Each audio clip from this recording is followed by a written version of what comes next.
안녕하세요. 김어준입니다. 서지현 검사 성추행 사건.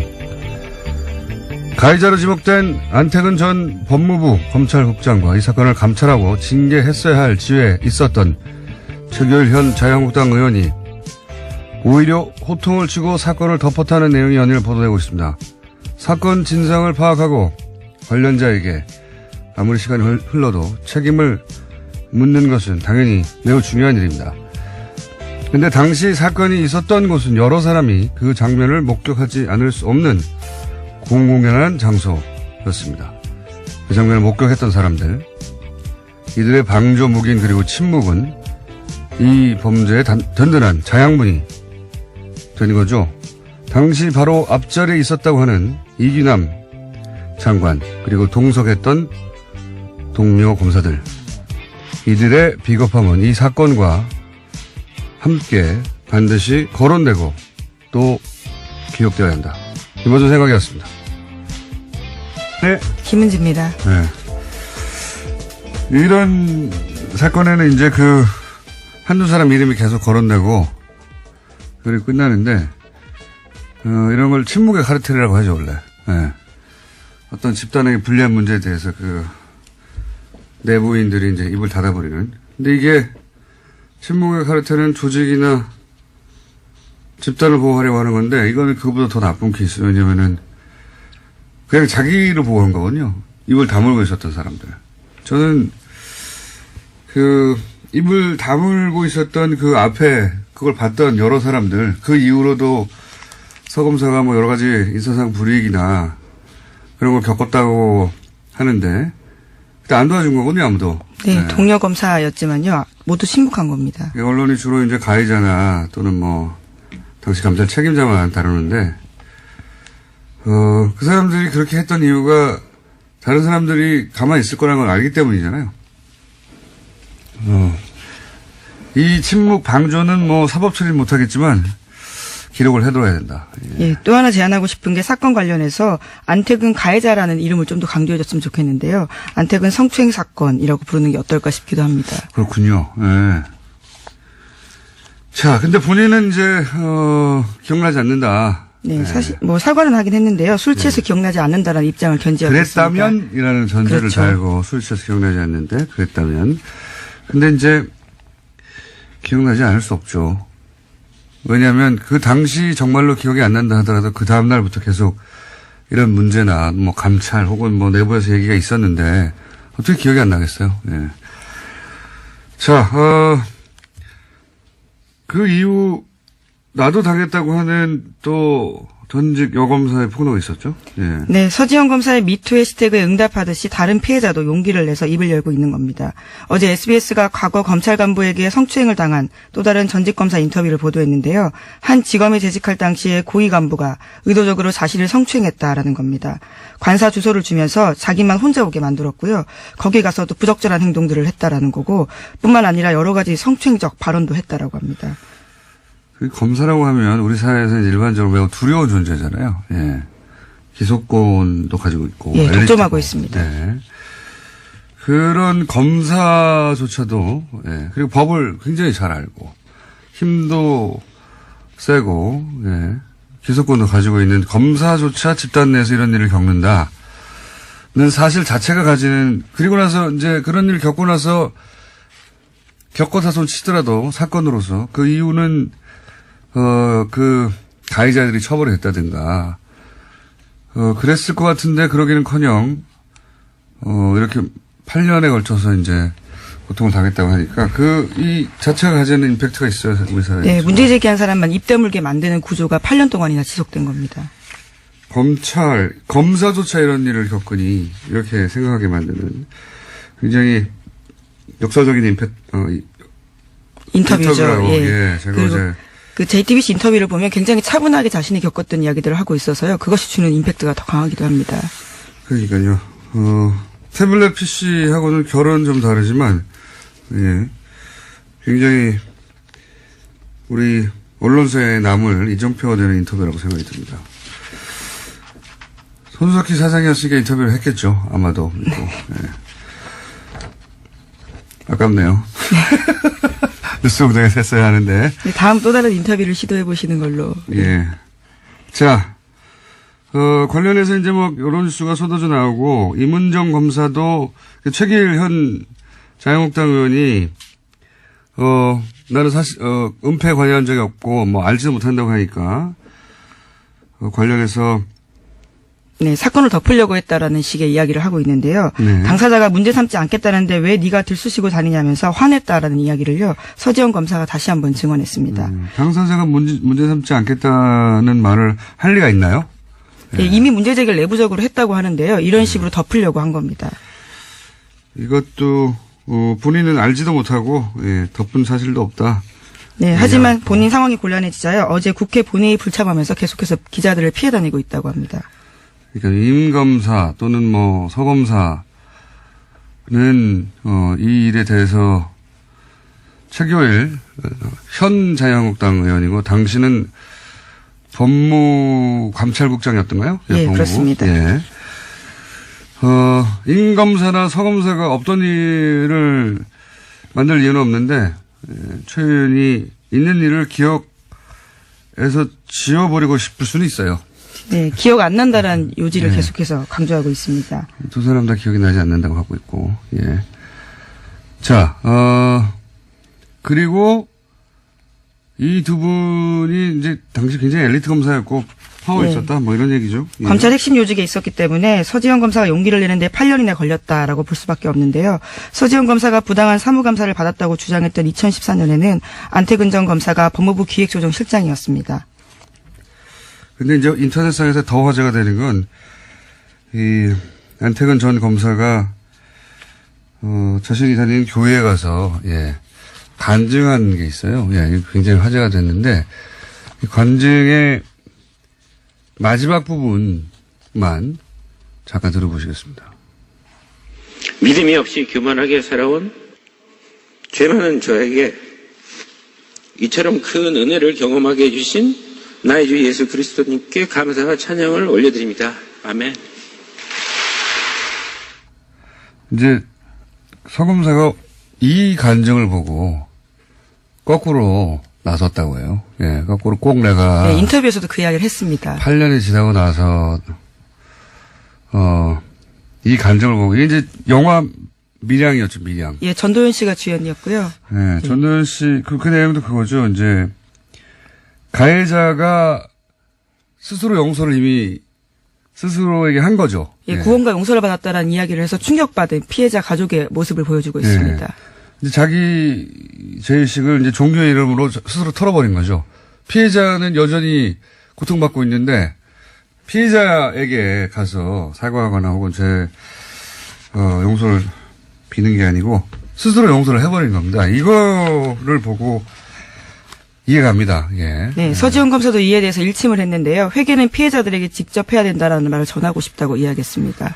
원래 이제 뭐 죄의식을 이렇게 해결해 주는 게 종교의 기능이기도 한데 이렇게 이제 가해자가 스스로 용서하는 용도로도 쓰입니다. 네, 피해자가 용서한 적이 없는데 이에 대해서 스스로 회계받았다라고 주장하기 때문에 그래도 그렇습니다. 제가 보기에는 예수님이 요건에 대해서 용서한다는 신호를 보내지 않았을 거라고 봐요. 보내지 않은 신호를 스스로 받은 거죠. 자, 다음 수는요. 네, 이와 관련해서 문재인 대통령도 사건을 언급했습니다. 어제 열린 장차관 워크숍에서 그것이 사실이라면 가장 그렇지 않을 것 같은 검찰 내에서도 성희롱이 만연하고 2차 피해가 두려워 참고 견딘다는 것이다 라고 말했는데요. 관련해서 혁신과제로 추가해달라고 이야기했습니다. 그러니까 이 성추에 관련해서는 아마 이 전과 이후로 나뉠 만큼 여러 가지 조치나 인식의 변화가 생길 것 같습니다. 그런 의미에서 역사적 인터뷰였고요. 방송사적으로도 역사적인 기록에 남은 이정표에 대한 인터뷰였고요. 자, 다음 뉴스는요? 예, 다시 다스 뉴스입니다. 2008년 정호영 BBK 특검 당시에 혼자서 다스의 120억 원을 횡령했다고 지목됐던 전직 격리 직원 기억하실 겁니다. 해당 직원인 조 아무개 씨가 피의자로 신분이 바뀌었다라고 하는데요. 서울 동부지검엔 조 씨를 입건했다라고 밝혔습니다. 혐의는 특정경제범죄가중처벌법상 횡령인데요. 검찰은 횡령 기간, 횡령 금액, 공소시효 연장 등 더 조사를 해봐야 하지만 현재로서는 모든 가능성을 열어놓고 수사하고 있다라고 밝혔습니다. 조 씨는 어제 검찰에 출석해서 조사받았습니다. 입건했다는 게 이제 피의자로 사건을 다루기 시작했다는 거지 이분이 갇혔다는 얘기는 아닙니다. 예. 이제 이럴 때 이제 기로에 쓰게 되죠. 예. 적극적인 진술을 해야 될 때로 그렇죠. 보이는데요. 기로에 쓰게 되죠. 완전히 이제 부인하고 갈 것인지 아니면, 근데 보통은 이제 결국, 자기를 보호하기 위해서 실토하기 시작하는 시점이 있죠. 예. 예, 특가법상 횡령 혐의는 무겁습니다. 제가요. 그러니까요. 이게 몇 개월 살고 나올 수 있는 게 아니거든요. 예. 액수도 너무 크고요. 아마도 이분의 입에서 뭔가 터져 나올 가능성이 꽤 있습니다. 예, 키맨이라고 예전부터 지목됐었는데 이제 좀 진실을 이야기하셔야 되지 않을까 싶습니다. 자, 다음 뉴스는요. 예, 서울중앙지검 국정원 수사팀은 국정원 전직 직원 김기동 씨의 행방을 쫓고 있습니다. 국정원 불법행위 규명을 위해서 국정원 댓글 사건의 핵심 인물이었던 김 씨 수사에 박차를 가하고 있는 건데요. 하지만 어제 전해드렸던 것처럼 수사팀은 지난해 8월 이후에 김 씨의 위증 혐의 조사를 위해서 5차례 출석 요구했습니다. 하지만 김 씨가 나오지 않았는데요. 그래서 체포영장 청구했지만 법원도 이를 기각했습니다. 수사팀 관계자에 따르면 전직 국정원 직원이라서 국정원장 허가 있어야 나올 수 있다라고 했는데 국정원 확인해보니까 허가 신청한 자체가 없다라는 거고요. 또 여러 가지 방법으로 접촉 시도하고 있지만 통화가 이루어지지 않고 있다고 합니다. 그러니까 제가 어제 그저께도 얘기했지만, 예. 5차례나 출석을 요구했고, 지난 8월부터, 예. 법원에 그래서 아무래도 이 사람 체포영장으로 강제 구인해야 되겠다고 검찰이 청구했는데, 법원이 이제 기각했어요. 예. 말이 안 되지 않습니까? 작년 8월 이후 5차례 출석 요구했는데, 지금 어디인지도 모르고. 네, 소재도 파악되지 않는다라고 합니다. 당연히 영장을 발부해야 되는데, 참 좋겠어요. 이렇게까지 해도 영장을 기각해 주니까 얼마나 좋겠어요. 도망다니게.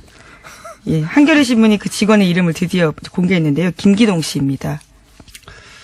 이분이 이제 지금 계속해서 논란이 여러 각도로 되고 있는, 이제 최근에 사법부의 사찰 문건에서도 또 한 번 등장하는 진원 파일, 시큐리티 파일, 원세훈 전 원장을, 무죄로 파기환송하게 만들었던. 예, 유무죄 취지는 밝히지 않았었는데 파기환송 자체가 굉장히 놀랐었습니다. 그때 증거 능력이 문제가 됐었거든요. 파기환송 한다는 자체가 이제 유죄 아니라는 얘기죠. 말하자면. 어쨌든 그 파일을 작성했던 당사자거든요. 예, 당사자고 그 파일 안에 보면은 이제 직원들 이름, 그 당시 국정원 직원들 이름과 그 직원들이 사용한 아이디하고 비번이 있어요. 예. 그것이 이제 증거로 인정되지 않았는데 대법원 때문에. 예. 만약에 이게 증거로 인정되면 또 다른 국면의 수사도 시작될 수 있습니다. 사실은. 예. 그래서 이분이 민간인으로서 이렇게 오랫동안 도망다니는 건 굉장히 부담스러운 일인데요. 누군가 도망다니라고 하고 있는 게 아닌가 싶어요, 저는. 예. 번개탄이나 심장마비나 추락사 주의해야 합니다. 김기동 씨. 건강하시고요. 꼭 출석하시고요. 자, 다음 뉴스는요.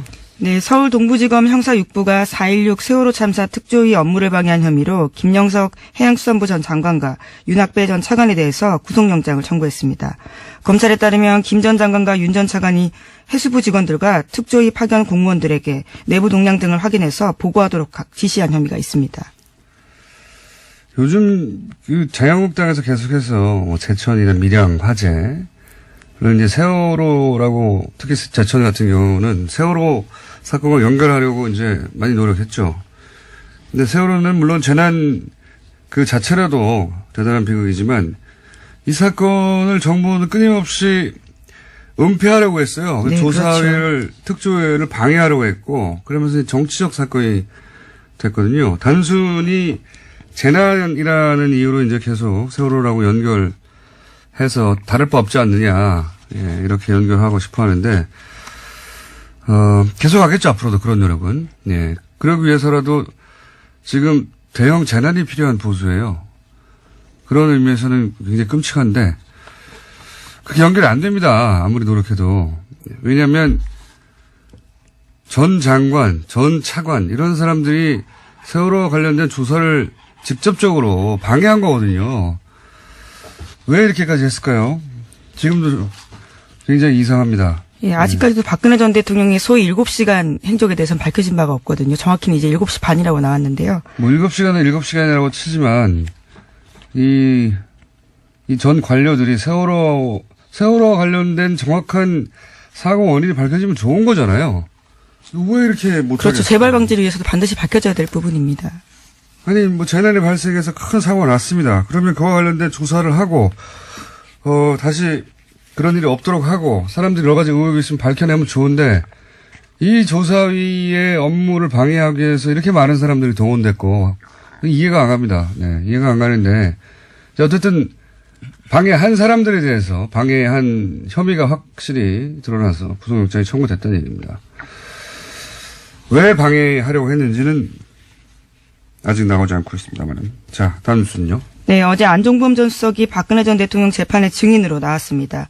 재판 쟁점 중에 하나가 추가된 이재용 부회장과 박근혜 전 대통령 간의 영차 독대인데요.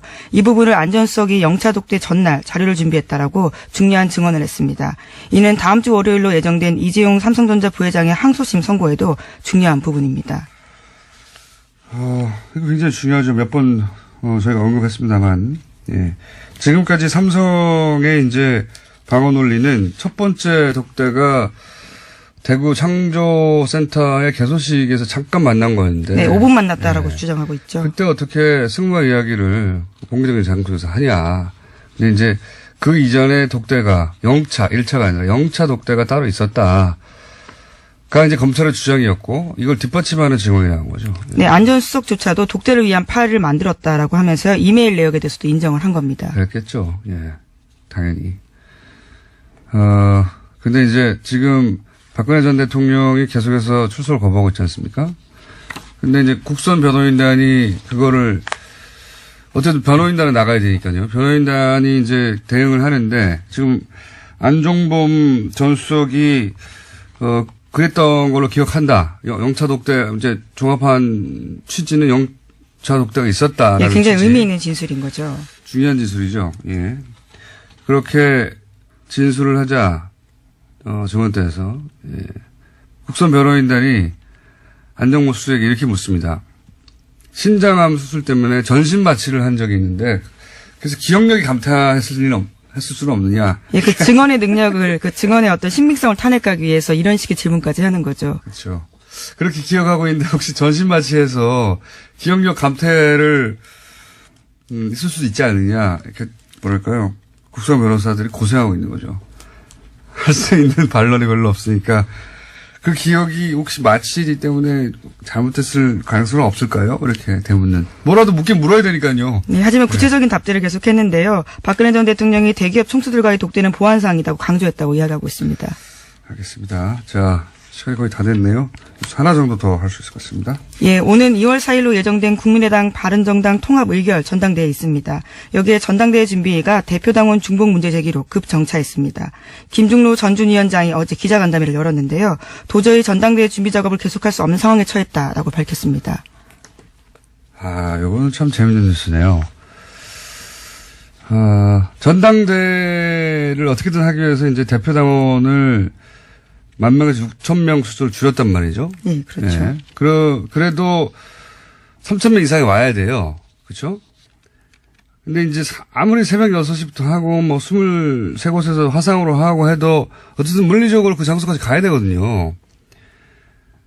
전당대회를 하려고 모든 수단을 다 동원했는데 만약에 성원이 안 된다. 또는 거기서 찬성표가 과반이 넘지 않는다. 예.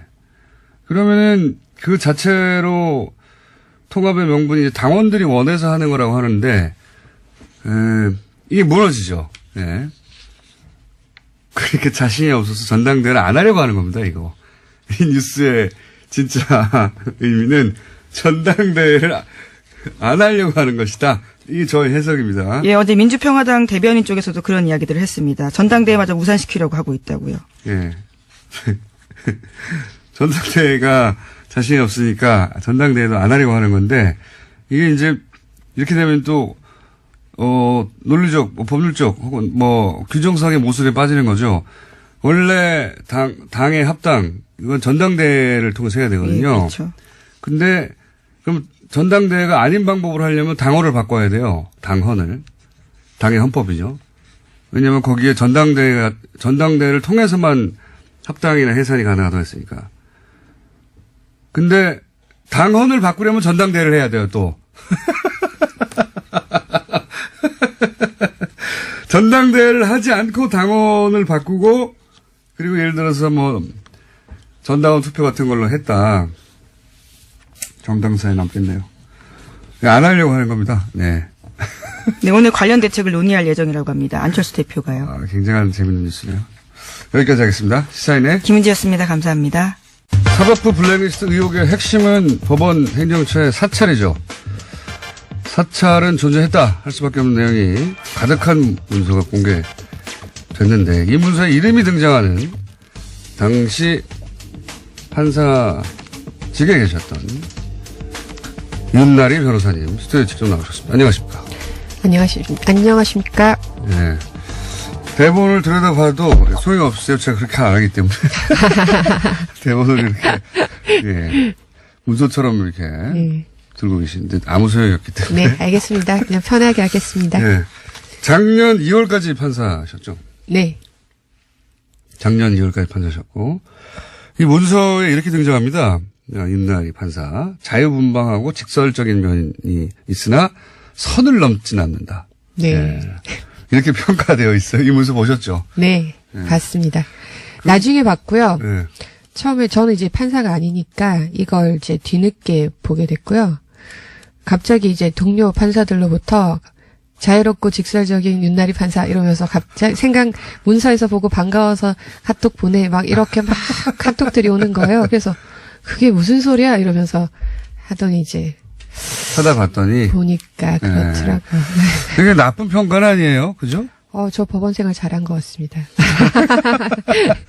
이 문장을 그 좋은 평가든 나쁜 평가든 이렇게 평가의 대상이 단 자체가 기분 나쁘다고 하던데 보통은. 섬찟하죠. 왜냐하면 이 평가가 다른 판사들한테 물어보니까 상당히 정확하다고. 정확하다. 친한 사람들한테 이거 상당히 정확한데 너에 대해서 가까이서 지켜오는 사람이 올린 평가일 수밖에 없다. 이렇게 얘기하더라고요. 그 순간 섬찟하죠. 그랬다는 얘기는 판사하실 때 가까이 있던 누군가가 이런 평가를 법원 행정처에 직접 혹은 간접으로 건넸다는 얘기잖아요. 그죠? 그렇죠. 거점 법관이라는 단어가 갑자기 생각나네요. 보고서도 많이 읽어보셨나 봐요. 다 봤죠, 저는. 네. 예. 뭐 재미있는 용어가 많습니다. 거점 법관, 왕당파, 핵심 세력. 예. 핵심 판사라든가. 네. 예. 예. 핵심 판사는 가로치고 나쁜 놈들이고요. 네, 그죠? 맞습니다. 왕당파는 자기들이고요. 이걸 네. 작성한. 그 중에 이제 저는 제일 웃긴 표현이자 저는 뭐 밖에 있는 사람이니까 웃긴 표현이자 이 사람들 진짜 골 때리네 하는 생각이 들었더니 거점 법관이었어요. 거점 법관. 네. 거점 법관이 표현이 자세히 되어 있지는 않지만 결국은 이제 자기들이 믿을 수 있고 네. 그리고 곳곳에 네. 암약하는 네. 빨대, 프락치 내지는 정보원 네. 뭐 일반적으로 그렇게 말할 역할을 하는 사람 판사들이었던 거잖아요. 그렇죠. 네. 그러니까 판사님 주변에도 거점 법관이 있었던 거죠. 있었겠죠. 그렇게 생각하면 판사들이 좀 오싹하지 않습니까? 오싹하죠. 그리고 또 되게 붕괴스럽기도 하고 부끄럽기도 하고 이게 법원에 이런 모습이 있었다는 걸 국민들한테 정말 부끄럽다 이렇게 말하는 사람들도 많고요. 이게 국정원이 아이오나 또는 뭐 이런 요원들 침투시키는 거는 그게 이제 그 사람들의 직업이니까요. 네. 공작이. 판사들을 동원해서 이렇게 했다는 거는 진짜 상상하기가 어렵죠. 저희도 그 지점이 제일 아마 판사들이 제일 놀라울 거예요. 동료가 동료를. 그리고 판사들이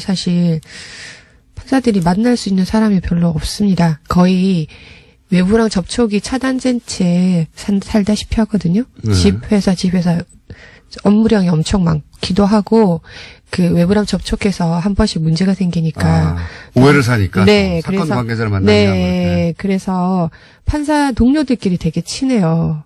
동료해가지고 그 부분을 이해하는 사람들끼리만 그렇죠. 그런데 그 중에 한 명이 그 중에 가까이 있는 사람들이 이렇게 보고를 했다는 거는 정말 놀랍죠. 근데 변명을 조금 한쪽으로 생각하자면 그분들이 그거를 알고 그런 역할을 하는 분도 있었겠지만 모르고 이용당하는 분도 있었을 것 같아요. 그렇죠. 이런 문서가 네. 작성되는 줄 모르고 물어보니까 답변할 수도 걔 있죠. 어떠냐 이러면 이렇지 뭐 이렇게 얘기할 수도 있어요. 선회하자면. 자유분방하고 직설적이지만 선을 넘진 않아. 근데 이게 문건으로 작성되려면 네. 이 평가가 신뢰할 만한, 그러니까 이런 평가를 할 만큼 잘 알고 있어. 그 사람을, 그 윤나리 변호사님을 잘 알고 있어 하는 사람으로부터 평가가 나와야 이렇게 적을 거잖아요. 그러니까 윤 변호사님 판사 시절에 굉장히 옆에 있었던 사람이죠.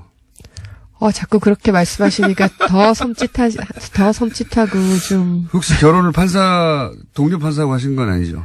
전혀 아닙니다. 남편을 의심해 볼 수도 있거든요, 그럴 경우에. 그건 아니다. 그리고 또, 그 변호사님은 색깔로 또 이 성향을 분류해놨는데, 검은색, 빨간색, 파란색. 여기서는, 빨간색이 나쁜 사람들이 아닙니다. 보통은 네. 적색 분자, 빨간색을 이제 요주 인물로 하는데, 여기는 빨간색이 오히려, 정반대인 것 같아요. 근데 본인은 파란색이에요. 네. 파란색은 뭡니까? 중간 정도 선호되는 빨간색은 최선호. 파란색은 중간 정도 선호. 검은색은 있어도 좋음. 그 리스트 자체가 리스트 자체가 일종의 꼼수 리스트예요. 어떤 의미에서 꼼수 리스트죠?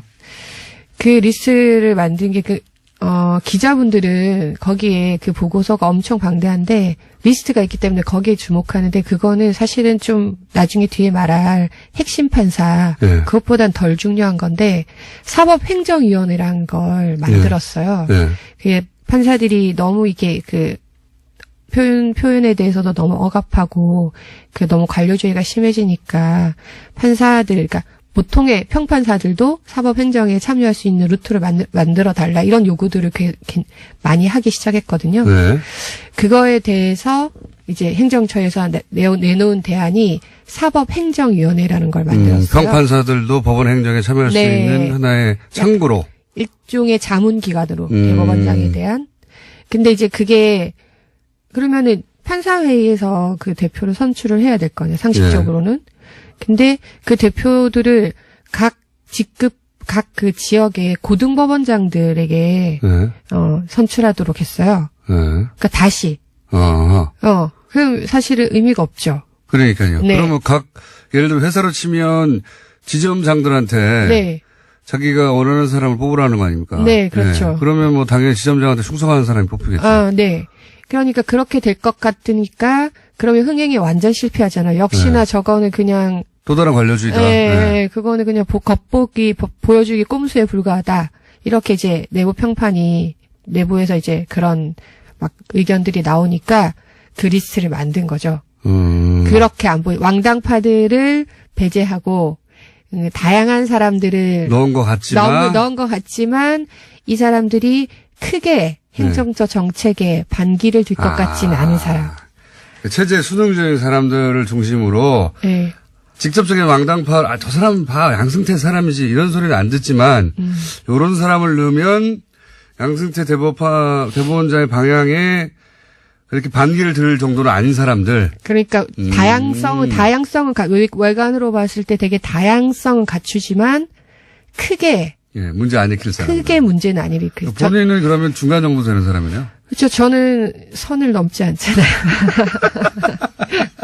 그러니까 사람들이 보기에 자유분방하고 자기 주장을 하긴 하지만 직접 반기를 들 것 같지는 않은 포섭은 될 수 있는 사람. 이런 회색 분자로 분류되시는 거네요. 좀 그런 면이 있죠. 그렇게 이 문서는 이게 블랙리스트 아니냐, 혹은 뭐 이거가 성향 분석이 아니냐고 하는데 요거는 아예 블랙리스트를 제외해버리고. 그렇죠? 아예 그런 건 아니고. 아예 제외하고 포섭이 될 수 있는 사람 중심으로 그 중에 약간 등급을 나눈 거네요. 그렇죠. 그 중에 이제 중간 정도 등급으로 분류되신 거고, 선을 넘지 않기 때문에. 선을 넘지 않기 때문에. 선도 사실 몇 번 넘었는데.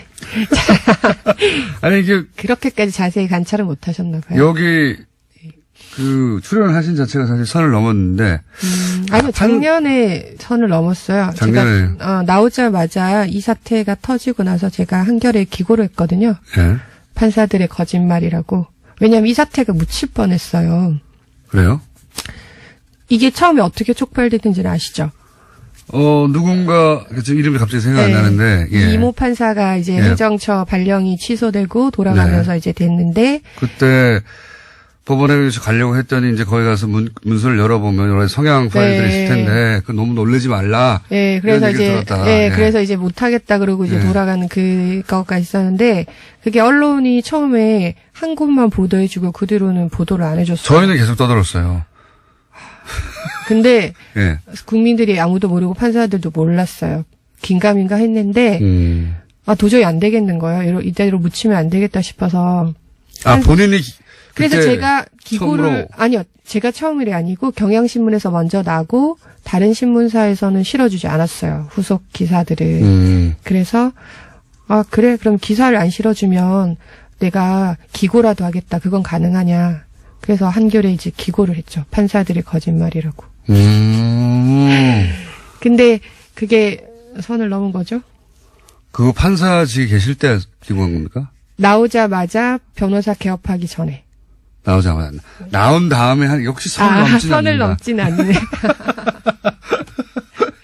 판사직에 계셨을 때 해야지 선을 넘는 건데. 네. 여하간 오래 걸렸어요.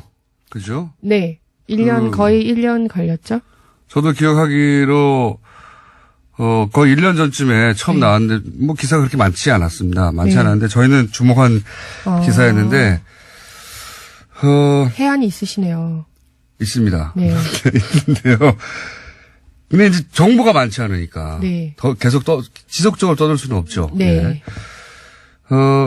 이게 이제 그런 리스트를 만들었다는 건 자기 사람으로 다 채우면 눈치가 보이니까 균형을 맞춘 네. 것처럼. 그러니까 균형을 너무 안 맞추면 니들끼리 다 해먹어라 이런 소리 나오니까. 네. 균형을 일종의 안전장치처럼 균형을 맞추려고 했는데 그렇다고 딱 블랙리스트 자기들 말 안 듣는 사람 끼워놓을 수는 없고. 네. 예. 그래서 그런 분들도 몇 분은 들어가 계세요.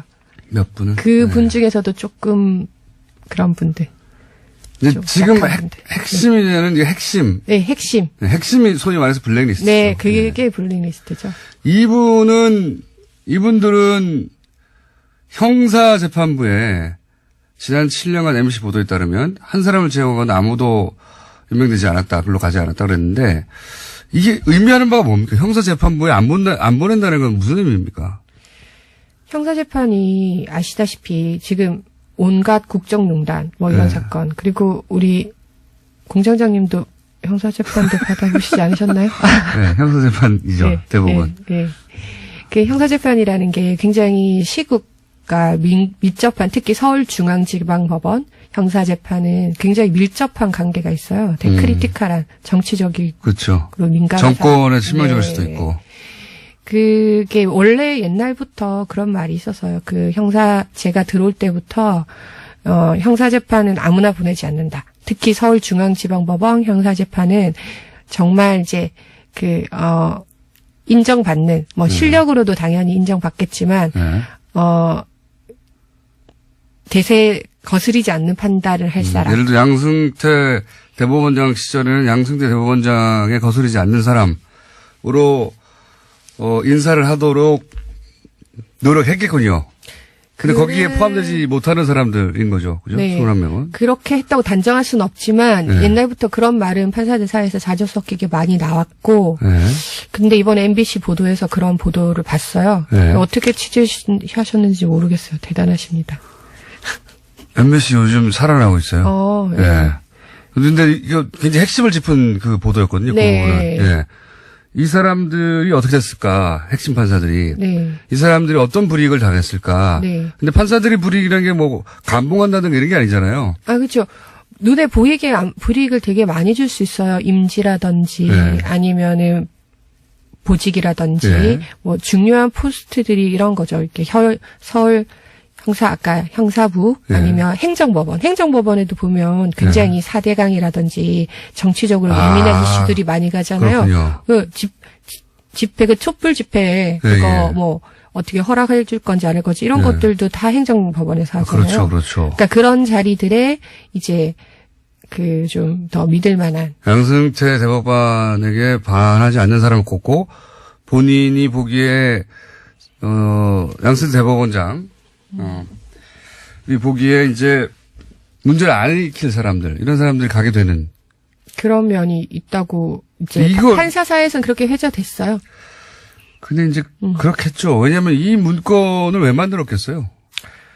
문건을 왜 만들겠어요? 뭐 그러니까. 밥을 왜 짓겠어요? 밥을 먹으려고 밥을 먹고. 그 문건을 쓰려고 만든 거죠, 이 그렇죠. 내용을. 네. 네, 이 내용을 그렇겠죠. 분석해서 자기들이 원하는 사람들을 원하는 위치에 보냈겠죠. 네. 또 원하지 않는 사람들은 배제하고. 이 문건은 사실은 그렇게까지 드러난 문건은 모든 판사들에 대해서 성향 분석을 한 문건은 아니고요. 아니겠죠, 아까 말했던 당연히. 그 꼼수 리스트, 네. 거기 60명, 그 다음에 핵심. 핵심 21명. 핵심. 그러니까 보통의 평판사들과 떨어뜨려 놔야 될 핵심 20명 정도. 그 정도거든요. 근데 그 20명 중에서 몇 명에게는 굉장히 디테일하게 그 사람의 정보를 파악을 했어요. 근데 이것도 어. 문건이 다 열린 게 아니잖아요. 760건 정도는 아예 비밀번호가 걸려서 못 열었잖아요. 네, 그렇죠. 삭제된 것도 300건 있고. 네. 그 다음에 아예 그 PC를 제출하지 않는 법원행정처 처장도 있고. 네. 그 양반은 왜 안 됩니까? 그분이 안 내신 게 아니죠. 그분은 이미 나가셨고, 네. 그거는 이제 행정처가 관리하고 있는데, 네. 행정처에서 안 내놓은 거죠. 행정처가 대법원장의 요청에도 그렇게 거절할 수가 있는 거예요? 행정처장님이 따로 계시니까요. 그러게 저도 윗분들 얘기는 잘 모르죠. 근데 그런가 봅니다. 행정처는 이런 경험을 보신 적이 있어요? 대법원장이 내놓으라고 했는데 처장이 싫다고 그러는 거 본 적 있어요? 저는 경험이 없죠. 근데 내부에서 어떻게 진행될지 모르겠지만 그 행정처에서 거부한 건 확실히 거기 문건에 적혀 있어요. 제출을 요구했지만 거부당했다. 협조해주지 이게 않았다. 상상하기 힘들거든요. 조직의 장이 이런 사실 범죄 아닙니까? 범죄와 관련한 증거물을 내놓으라고 그랬는데 안 돼 이러는 거 아니에요. 이거 이해가 안 가거든요. 일반인들은. 네. 판사들 왜 저러는지 왜 그러는 거예요? 이게 말이 됩니까? 저도 여쭤보고 싶어요. 왜 그러는지. 말이 안 되죠. 네. 근데 네. 이게 아마 행정처와 네. 그 일반 판사들 간에 지금 되게 괴리감이 있는 것 같아요. 행정처는 여전히 양승태 대법원장이 임명한 사람들로 많이 현재도 있고 또 거기 들어가면 또 그 나름대로 우리도 조직을 위해서 일했다 이런 그런 게 있지 않을까요? 국정원에서 심리 전달 이해해 했던 주시려고 하는 사람도 겁니까? 아니 이해하려는 선을 건 넘진 아니. 않는다. 이해하려는 건 아니지만 어쨌든 그 내부 논리라는 게 있으니까 아마 그렇게 되지 그쵸. 않을까 싶고요. 제 말은 그게 옳으냐 이거죠. 그렇게 하는 게. 당연히 저는 그렇게 하면 안 된다고 생각하죠. 그럼 행정처를 그러면 싹 갈아버려야 되는 거 아니에요? 기본적으로 이런 상황에서도 그걸 저항하면서 막아보려고 하고 숨기려고 한다는 게 말이 안 되잖아요. 그렇죠. 그래서 이번에 김소영 행정처장이 물러나신 거 아닌가요? 그걸 저한테 물으시면 안 돼요. 그렇겠죠. 전 그렇다고 생각하고 있어요. 아니라고 하시지만 사실은 그런 거가 중요하게 작용하지 않았을까요? 그러니까요. 네. 이게 대법원장이 이 사태의 진상을 파악하기 위해서 관련된 자료를 내놓으라고 하는데 여러 가지 이제 이유로 안 내놓고 비밀번호 내놓으라는데 안 내놓는 거 아닙니까? 제목만 봐도 이상한 파일들이 있어요. 제목만 봐도 이상한 파일이 진짜 있어요. 그러니까요. 네. 저는 이 파일을 꼭 열어야 된다고 생각하는 게 국제인권법 연구의 가로 안에 인사. 그게 핵심 아닙니까? 그게 핵심이죠, 핵심. 블랙리스트가 네. 득실득실한 건 아니고 여기가? 어떻게 진짜 실행됐는지 안 됐는지를 바로 검증해 볼 수 있는 파일일 것 같아요. 파일명만 보면. 그거 자기들이 열어서 지워버리지 않을까요? 이미?